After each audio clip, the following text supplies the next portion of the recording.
L'influence du Pentagone sur la couverture de la guerre est également évidente dans la tendance des médias à souligner la sophistication des armes.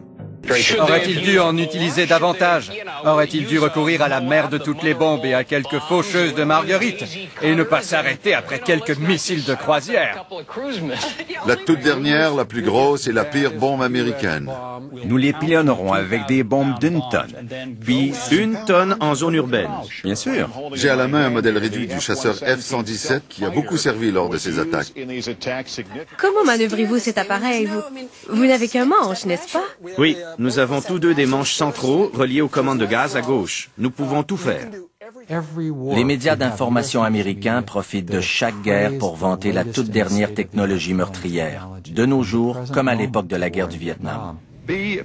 Nous utilisons ici les B-57 qui sont très efficaces dans cette guerre au Vietnam pour bombarder en piqué les Viet Cong dans la jungle au-delà de Da Nang. Colonel, dans quelle mission sommes-nous sur le point de nous embarquer?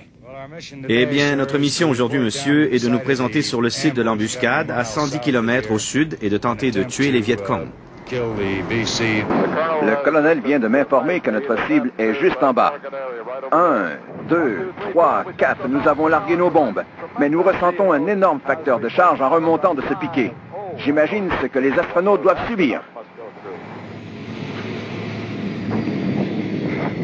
Bien, colonel. C'est une belle façon de faire la guerre.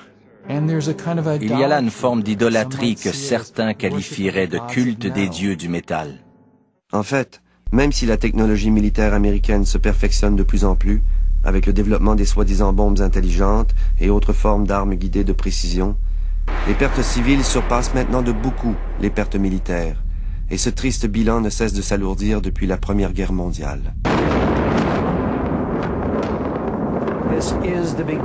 C'est le début de la campagne Choc et Effroi. Selon un porte-parole officiel, ce sera une campagne éclair. C'était une démonstration de puissance de feu à couper le souffle. Nous sommes devenus insensibles envers ce qui se passe au bout du canon des armes américaines.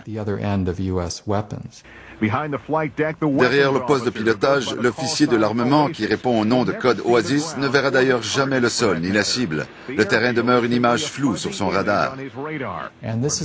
C'est un autre aspect très insidieux de la propagande de guerre. Il y a ce parti pris selon lequel, parce que les États-Unis disposent d'armes militaires de pointe, tuer des gens de 900 mètres ou de 300 mètres d'altitude avec des machines high-tech est, pour une raison ou une autre, plus moral que de s'attacher une ceinture d'explosifs et de se suicider en faisant sauter des gens.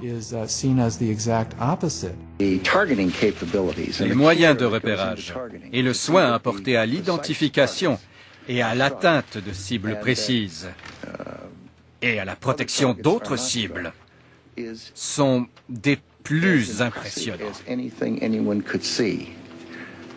Tout le soin et l'humanité investis afin de s'assurer que les cibles militaires soient immanquablement détruites, mais de manière, dans l'angle et avec la charge appropriée à cette cible spécifique.